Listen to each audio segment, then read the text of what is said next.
And we're live. What's going on, guys? Hello, happy Thursday, third interview of the week. So if you've been here the past two, thank you. It's been so fun. Yeah, are you guys getting sick of us yet? Hopefully not. So on the show today, we have the founders of something you guys may not have heard about. We talk about it kind of frequently. Mega loves them. Yeah, it's definitely our favorite product right now. It's up there. And yeah, they've been out of stock and stuff lately. So Mega woke up at midnight one night to order them. No, it was, so the first time was midnight and I missed it because I was like, I'm going to wait till 7. And then I think they're changing it so like 9 a.m. normal time for people. Yeah, so we have the founders of MariGold bars with us today. How's it going, guys? Going great. How are you guys doing? Doing pretty good. So real quickly, if you guys are unfamiliar, I'll show you guys, I'll share the screen. MariGold bars. It is a grass-fed, whey isolate, and just like really good ingredients protein bar. Yeah, so and they have a bunch of different packs like we'll get into. Like there's the keto one, the lectin-free one, but they're high fat and they're like higher protein, which is really nice. They're not just like a protein bar. Yeah, so tell us like the origin story. Did you guys get into healthy eating to begin with and you decided, like I know we kind of had the same thought that we're like, there's not that much, there's like Quest bars, we could probably make something better. But to make something better and then actually start selling it, it's like a lot of work. So Yeah. So tell us how that happened. Yeah, well, it was not really our intention to start a food business. It just kind of happened. But really the origin started about 18 years ago because I was, after years of trying to figure out what was wrong with me, going to doctor after doctor, I found out that I was severely gluten intolerant and had candida overgrowth. So that was after trying everything. I had gone vegan thinking that would make me better, and that only made things just way, way worse. A lot of people make that mistake. Yeah. Yeah.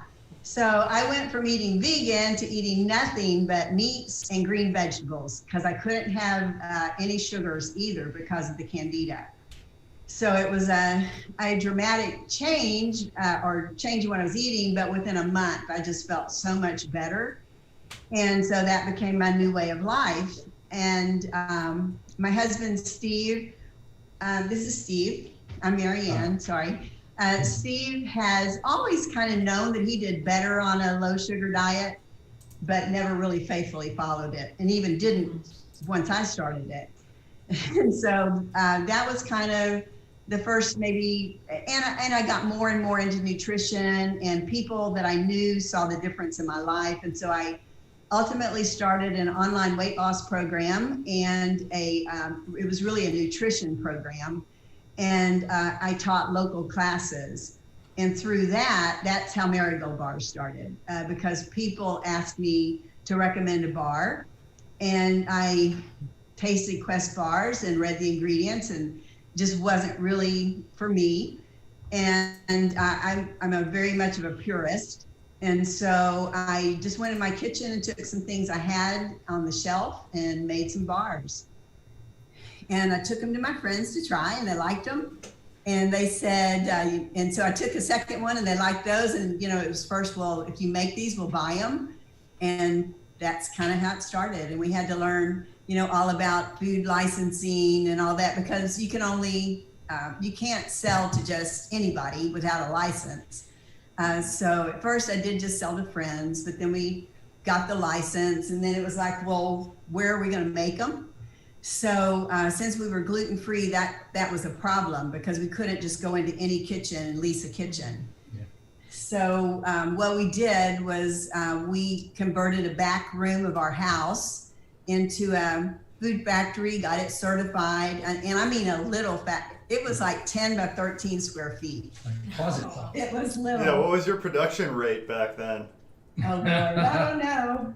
Well, everything was done by hand, measuring each bar individually, so it's within plus or minus, pressing each bar individually. Yeah, we have our old wrapping press. each bar individually, so it was, go ahead. Yeah, we thought you might want to see. This is what we first started making bars in.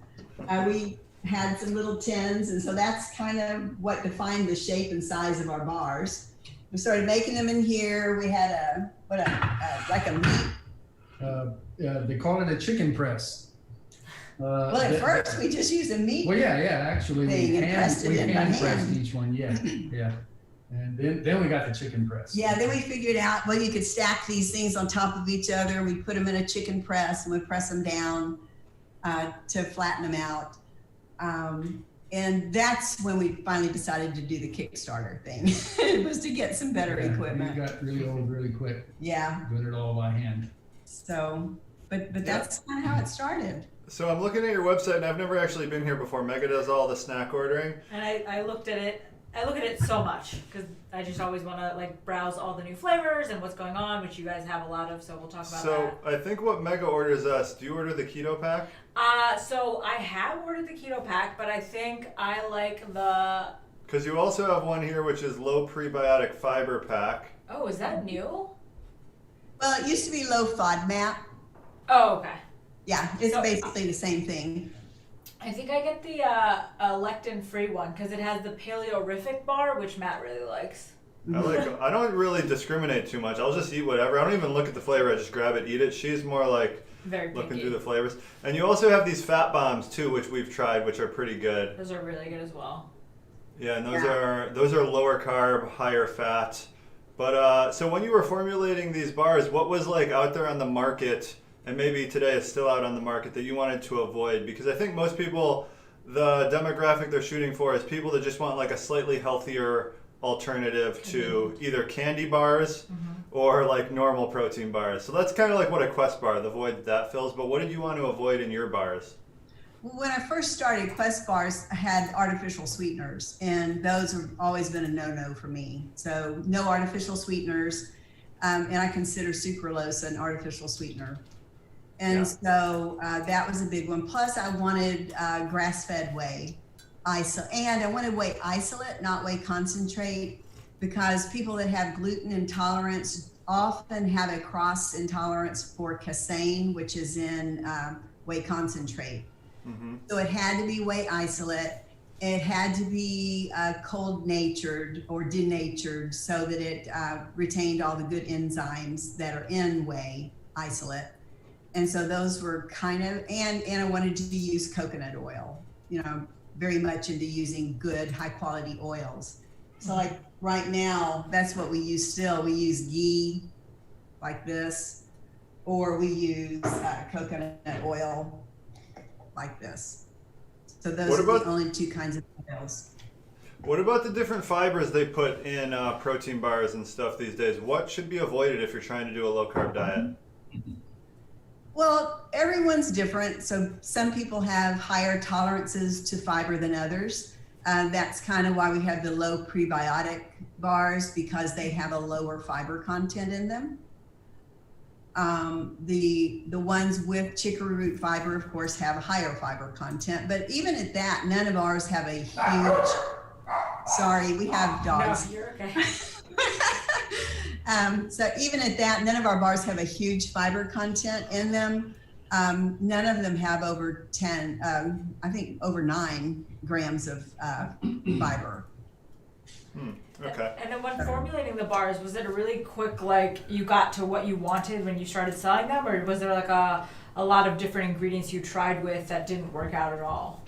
It was the first try. It was kind of weird. The first time I did it, yeah, they came out good. And now over the years, as we've developed new flavors, that hasn't always been the Yeah, case. there's a lot of experimentation. Yeah. But the first bar she ever made, she got it right the first time. Yeah, and we still sell that one. It's Yeah. the chocolate praline bar.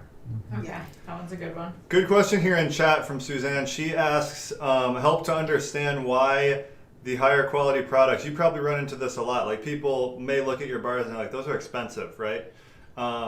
Food that, because when you buy stuff from, I guess like GNC or whatever, like Quest bars being the big example, they're trying to cut all the corners, right? To get their product cost super low, so more profits. So, yeah, do you run into that a lot? And is that the case? Like the stuff that's mass produced is just really low quality usually?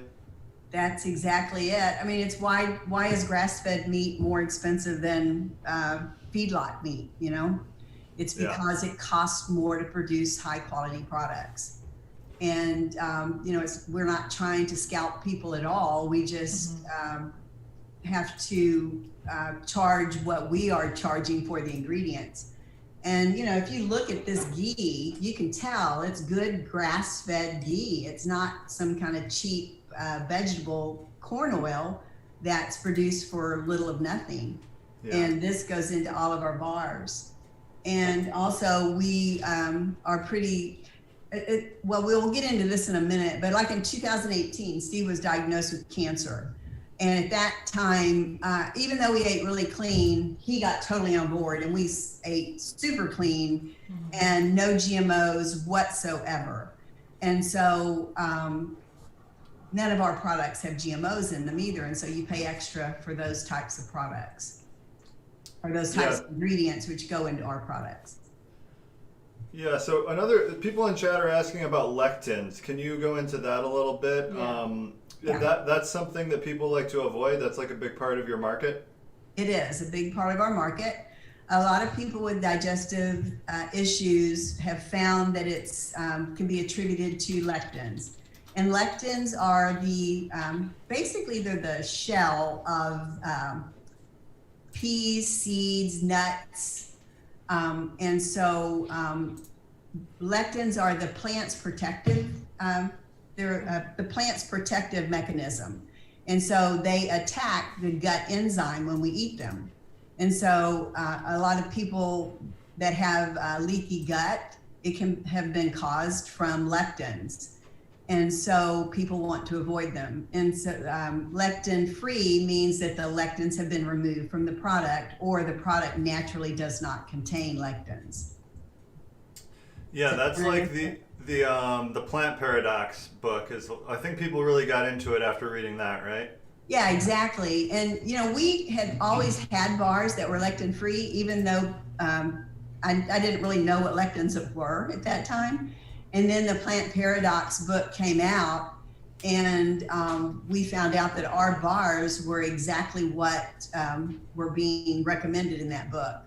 And so therefore put together a lectin-free pack. That could be a problem because people don't think about it, but when they do start a low carb diet, what foods are you really adding to your diet? A lot of times it could be really high lectin foods, like if you see here almonds, like people just start having almonds in place of oats or whatever, like grains. Yeah. So I see here, is this true? Like grain-fed animal food has higher lectin than grass-fed. So the grass-fed whey isolate you use, that's low lectin? It is, but truthfully, lectins don't go through to the whey. And we're using whey isolate, which has had the casein removed from it anyway, which is more problematic for people. But artificial sweeteners? You mentioned almonds. Almonds, whole almonds contain lectins. Blanched almonds do not. So it's the outer shell of the almond that's been removed. Right. So that's why we use. I'm sorry. So like with the coconut oil, for example, that is lectin free. It's just the lectins have been removed because it's just the oil. It's not any of the shell. Right, not the shell. And coconut meat itself is low lectin. Right. Okay. So symptoms of lectin intolerance, it's usually just digestive? Bloating, bloating's a big one, but also fibromyalgia can be tied to lectins. Inability to lose weight can be tied to lectins. So then a low FODMAP, explain that a little bit, because I think a lot of times, again, people doing a keto diet, sometimes, especially with the bars, because isn't prebiotic fiber, that's a FODMAP, right? It is. Yeah, right. so people do definitely, they increase, when they start a keto diet, they increase their intake of a lot of these things maybe they're not aware of, and then they're like, oh my gosh, my digestion's terrible. So low FODMAP diet, what are some things to stay away from if you're trying to do that? Too much of fibers, too much fruits. You can't eat a lot of fruits. That's the F in FODMAP, is fruit to low saccharides. So you can't eat a lot of fruits. You can't eat things like onions and garlic, which you normally associate as being very healthy. Those are killers for people that have FODMAP issues. The low FODMAP bars are the ones that I personally eat because I have problems with FODMAPs. And even though some of our bars do have chicory root fiber, it's a very small amount. It's only 2% in the low prebiotic bars. And we may at one point even replace that with something else, but the normal option to change it out with is tapioca fiber. Mm-hmm. And tapioca fiber has its own set of issues. And a lot of people, it can cause glucose spikes. So we've chosen to stick with the chicory root fiber, but just in very small amounts. And it just helps with the texture is why we use it. Do you test these bars? Have you tested them with a blood meter? I have not, no. Mm-mm. So you started the company before keto was really a thing then, right? Before it was popular? I started it because the people that I was teaching in my class were all diabetics, or a good percentage of them were diabetics. And so I created them as low sugar, not necessarily as keto, but low sugar and only good carbs and a low amount of carbs. So it was really created for diabetics, not people following a keto diet. So when you first created them, were they still high fat? Because they're high fat, which is great, and it makes it easy for it to be a keto bar as well. Mm-hmm. Were they as high fat then? Yeah. Or did you okay. No, they were always the same in the high fat. The only real difference was when I first created them, I used agave nectar. Mm-hmm. And then as I learned about the problems with agave nectar can cause high triglycerides because of the way it's metabolized in your liver, I got rid of the agave and replaced it with chicory root fiber. Someone in chat's asking, what does truly grass-fed whey mean? Is that some kind of certification? Yes, it is. It's a certification. We get our grass-fed whey comes from Ireland. And if you just go to trulygrassfed.com, that's the whey that we use. That's the whey isolate that we use in our bars. So what are the specifics for that certification? Is it like 100% the entire lifetime of the cow, or? I think it's like 95%, and then the potential 5% they're fed silage, which is made from grass. They're not fed corn. That's great. And so what about your new formula? I just noticed that like you have a new formula. What's the differences there? Moving to the truly grass-fed whey isolate that was it. Even though we liked our previous protein powder and we've used it for 8 years or 7.5 years, they wouldn't give us the documentation that we needed to get non-GMO project verified. And so we, being pretty adamant about wanting that and being such sticklers on the GMO thing, we just made the decision we had to move to somebody that would give us the certification that we needed. And so how we changed. How bad is GMO? Because I hear differing opinions on that. Is it just across the board really bad, should be avoided at all costs? Yes. I'll let Steve say it. Well, I'm not a scientist, but if your health starts with your gut, and genetically modified organisms, they cause all kinds of issues, leaky gut. They do. How do you say it? Bond with. The GMOs themselves bond with? Actually, like it's attach not on. It's the glyphosate. It's the glyphosate that they're able to use on the GMO products. The GMO products are designed just to make things easier for the production. You can spray out corn with glyphosate, and it's beautiful corn, no weeds, but you have the glyphosate residue on it, and so that's a big part of it. Yeah, our real issue is with glyphosates, even more so than GMOs. Yeah, I think so. Because glyphosates will eat your gut bacteria, and so, they will kill your gut bacteria. Glyphosates are herbicides, and so you're eating an herbicide, which in your gut you have flora and fauna. Meaning the flora is an herb. Basically, it's not an herb, but it can be killed by a glyphosate.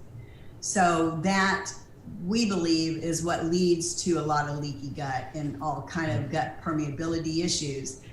GMOs, in my opinion, have just never really truly been tested as being safe. And so I would rather avoid something that is potentially harmful. 30 years, 40 years, they may say, oh, they're fine. But, I don't think so. I don't want to wait. Steve knows. Well, there's a lot of money on the side of them being fine, right? So that's probably the conclusion they'll come to. But so like, what's worse than like just eating produce that is GMO, which means it was probably sprayed with glyphosate, or like if you get an animal that's fed GMO feed, it accumulates in their tissue, then you eat the animal, or you like drink their milk or something. Is that even worse, or like how does that work? I don't know that it's worse. I don't know that it's worse. They're just both bad. Yeah, it's just bad. Yeah, so like we eat only grass-fed meats or pastured meats where they're not fed corn, or things like chickens where they're not fed corn and soy, which are definitely sprayed. Even though you can get soy and corn that say it's non-GMO, I kind of question that, because 95% of the corn produced is GMO corn. So I just try to avoid it. Nowadays, GMO, that kind of means like in a lab, like someone's doing some science to it. But corn has been genetically modified over time, right? Just by human beings, like selectively breeding. But we don't consider that bad. Yeah, that's hybridization, not Okay. genetic modification. Okay.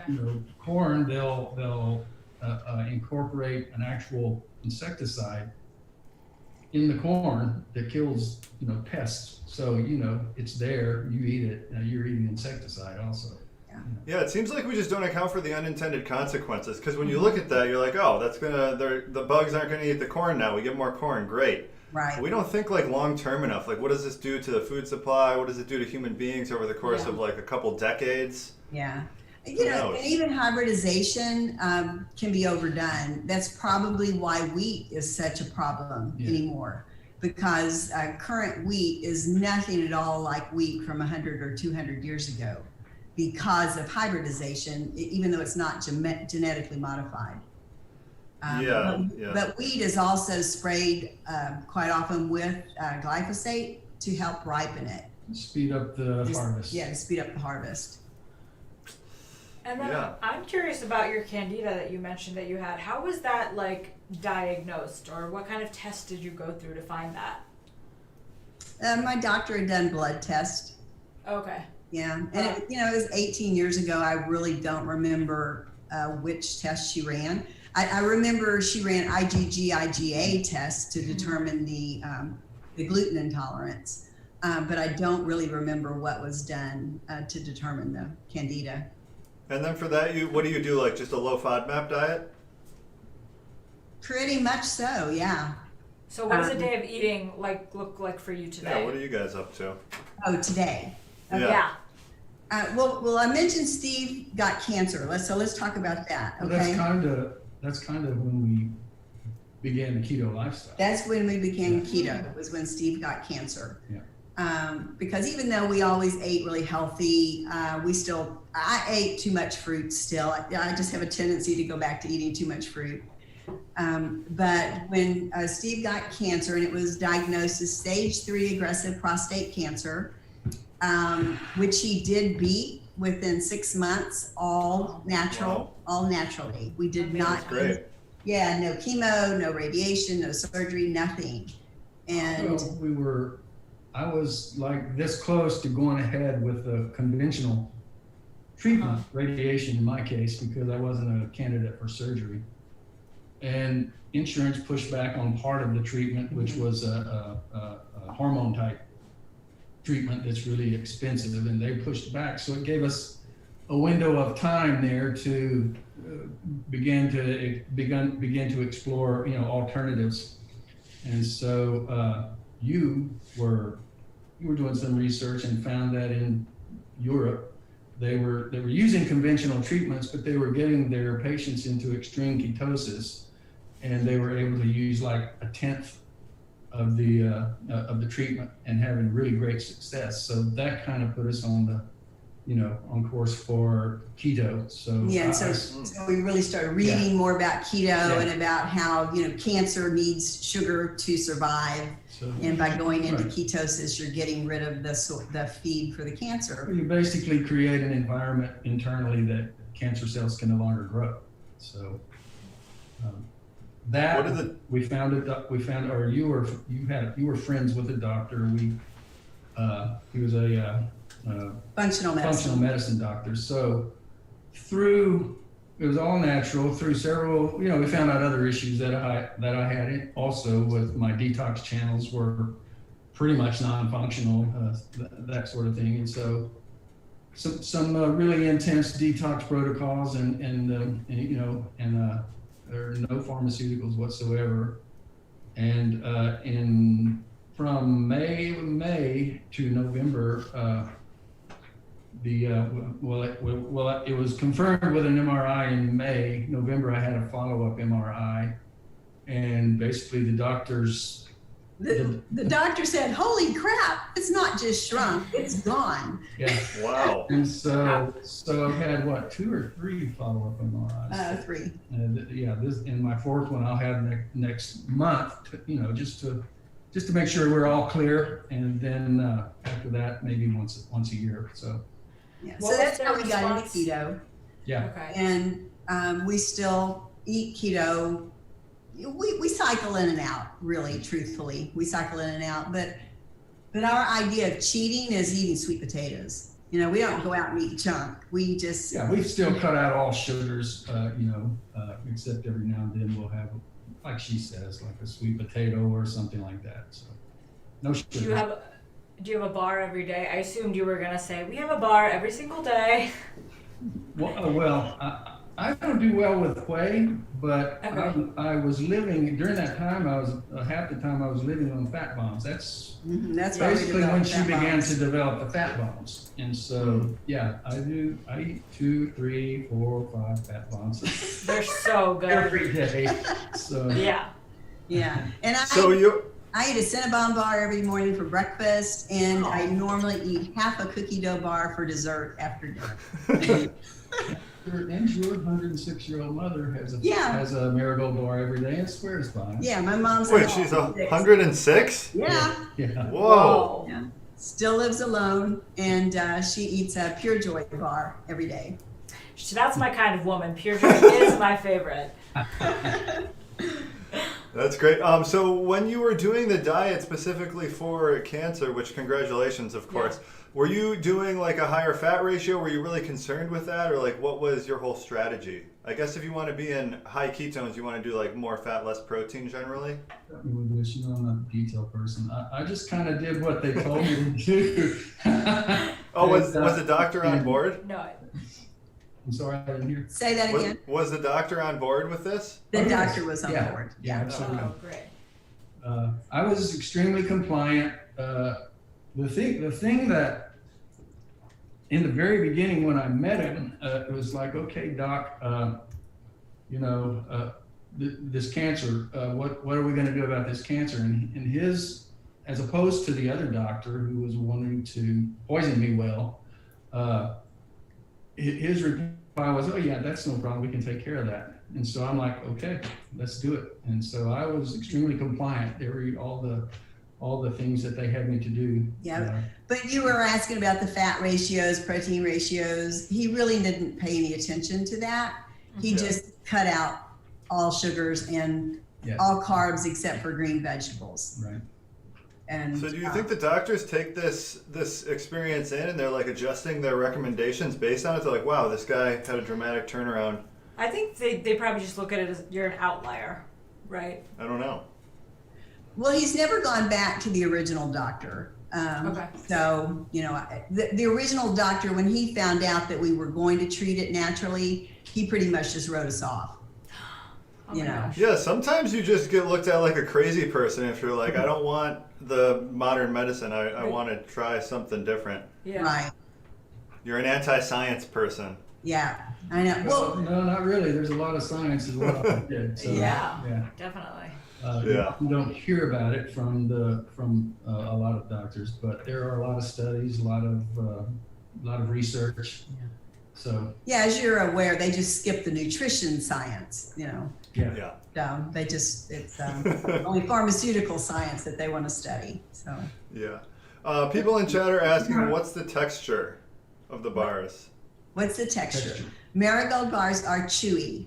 So if you don't like something chewy, you're not going to like them. Right. But the fat bombs aren't chewy. The fat No, bombs the are fat not. bombs are not. Yeah, they're more like a more like a cake texture. cakey sort of. Yeah, Yeah. texture. Sort of, yeah. Or a softer brownie type texture because they are really high fat. They're very high. They have a lot of chocolate in them, so they're very high fat and crumbly.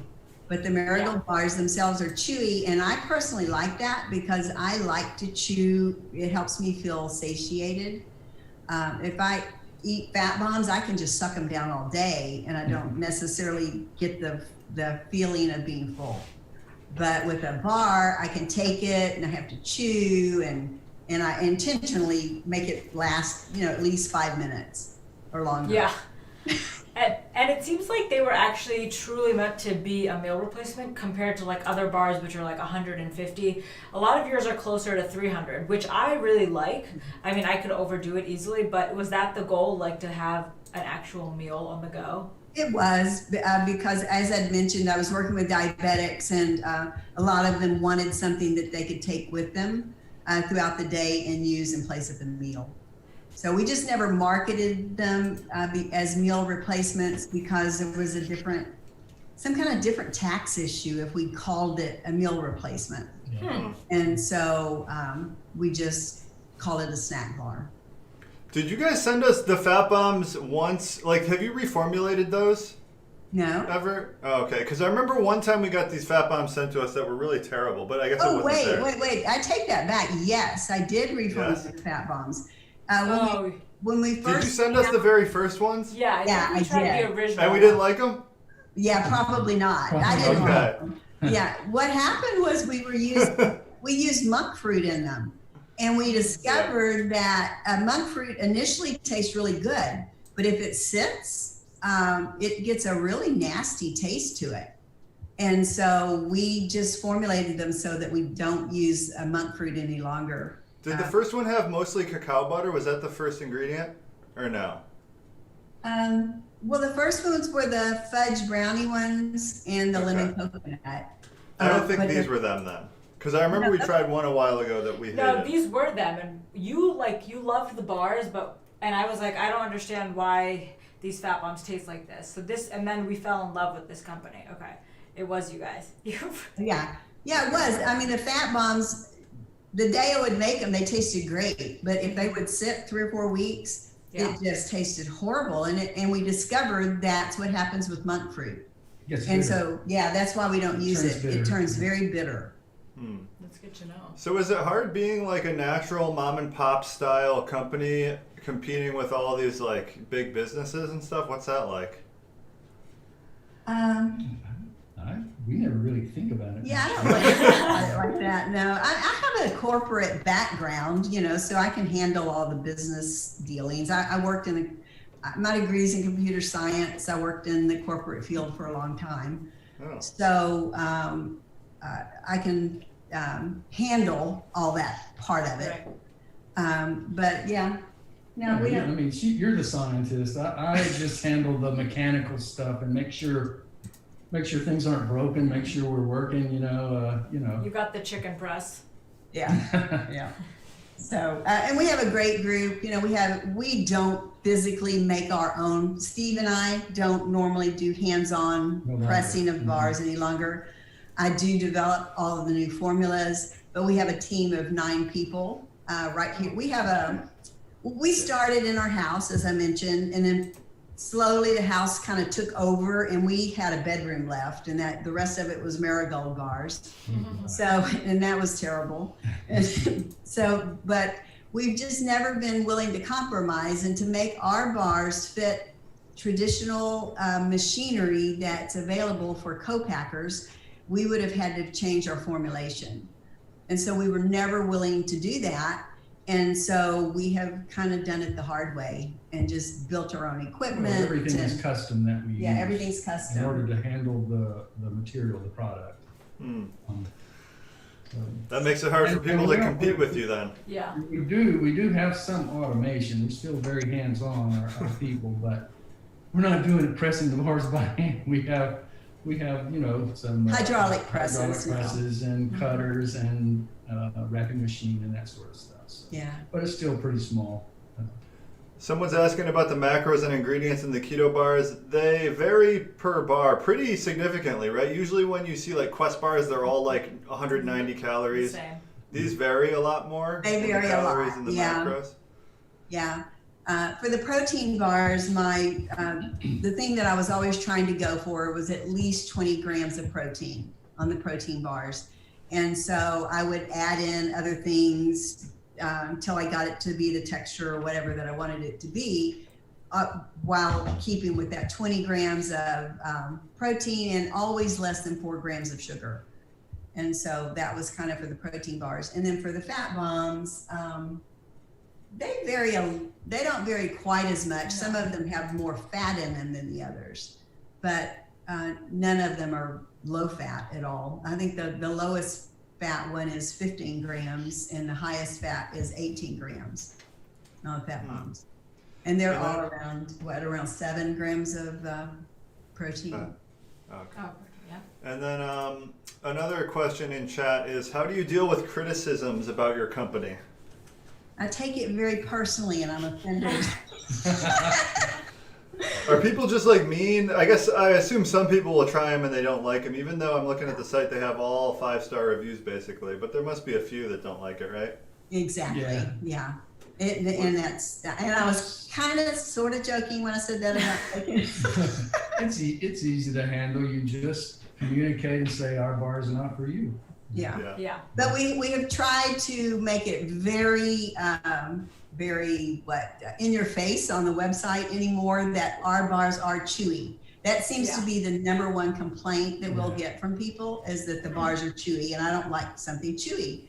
Well, so we have it all over the website now. You know, these bars are chewy. If you don't like a chewy bar, you probably are not going to like our product.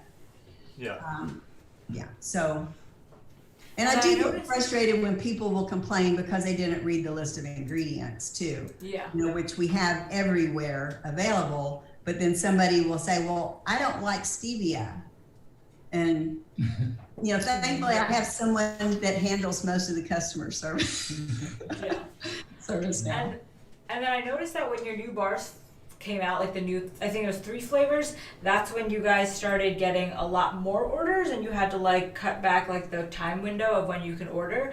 But is that what you contributed to? Is it the new flavors or just like all of a sudden you had more customers from somewhere? It was kind of like a perfect storm, I think. I do think that the Truly Grass-Fed had a little bit of a impact on it. But also, we were found by several Instagram influencers that have pretty large followings right around that same time, and they started telling people about them. And then we don't have a lot of sales, but we were also having a sale because we were introducing the new protein. So all of that happened right at the same time, and we suddenly got 10 times our normal daily orders. That's Whoa. great. Yeah, and especially because we make our bars fresh, so we don't keep a big back order, and we just were totally overwhelmed, and it just kept continuing for days, and that's when we finally just had to say, look, we don't want people waiting forever for their order, and so we just shut down orders until we brought in some more people, and then also our production manager's dad passed away right at that same time, and she was out. And so we're kind of scrambling, bringing in new people, training our sons to help who don't normally help in the business. And so it just took us about a week to get back on our feet to be able to meet the demand. How many bars can you produce in a day? What are we doing? Around, let me see, 100 times 32, 3,200 Wow. bars. Or more. That's a lot. Yeah, Yes, that's or a lot. more. And are you like making them every day, or do you do runs of them, or how does that work? We make them every day. We don't necessarily make every flavor every day. We're trying Right. to get to the point where we make a flavor maybe 2 to 3 days a week. The logistics must start getting overwhelming. Yeah, they are. We're definitely outgrown. Our original facility where we make our bars, which used to be our house, that's about 2,100 square feet. On our property, we also have a metal, used to be a barn, a big metal building with cement floors. And so we finished it out and made it climate controlled. And so we are able to keep some of our supplies there. And we also, our shipping department works out of there. And when we enclosed that, we didn't have enough foresight. We only enclosed half of it. So now we're in the process of enclosing the other half of that to expand too. Awesome. And then, Interesting. just looking at ways to build more. We have about 30 acres here, so we have property that we can build on. That's cool. And then maybe a good question to end on is, what are some things that you want to improve on in the future, and do you have any like developments coming soon that you can tell us about? Yeah. Well, just faster ways to produce the bars, but without sacrificing quality. We will never sacrifice quality. So what if like Kraft comes knocking and they're like 100 million? Would you sell? Or because they would obviously. Steve's like, yup. Yeah, because they would obviously like. Stipulations. Yeah, the quality would erode quickly, I would imagine. Yeah, that would be a tough one. Yeah. We have really good employees that have been with us, some from day one. It's amazing the people that we have working for us. I think other than the new ones that we just brought in, the newest person before that has been with us for 2.5 years. So we have people that have been with us. Actually, the lady that does most of our mixing, she started with us before we could ever pay her. And she just did it because she liked us. And she had been in that class I was teaching, and she just did it out of the goodness of her heart to help. And so she's still with us. And She's now one of our key people. yeah. And the lady that does customer service for us, she was also in that class that I used to teach. And so, if anyone wanted to buy us out, they would really have to pay our employees, make a good offer to our employees too. So. Yeah. Awesome. Where can everyone find you? We're online at marigoldbars.com. For the time being, we're not on Amazon. We normally are on Amazon, but we just, with the supply chain issue, we pulled off Amazon for a while, but we'll probably be back on Amazon. We're in HEBs in Texas, and the way we got into HEBs was we entered the HEB Quest for Texas Best, and we were one of the finalists. And so that was back in 2004, and 2014. And HEB has just been really good to us, and we're in quite a few of their stores in the major cities. We're not in every little HEB, but and we are in some doctor's offices and nutrition stores across the country. Those are on our website, shown on our website. Amazing. Awesome. Thank you so So yeah, much. you guys could still get into a bunch of stores here in the future. That would help out a lot, I'd imagine, right? Right, and that you ask about long-term or short-term goals. That is one of them, is to pursue more retail. Yeah. And we do, but we're wanting to have the non-GMO project verification first, and we should have that by around September. Do the bars have to be in the refrigerated section when they're in stores, or are they? No, do? they do. They have to, the bars do, the fat bombs Fat don't. bombs don't. Yeah. Okay, so that's a big added cost, I imagine, right? It is. Mm-hmm. Yeah. Yeah.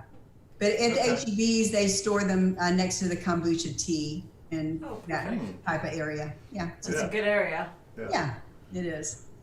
Awesome. So guys, if you're watching, if you want to try MariGold, just check it out on their site. And we do have a coupon code. Are you guys Oh, we still do? taking coupon codes right now? I know you weren't when you had like the shortage. Yeah, we I could turn your code back on if you want to do it for today.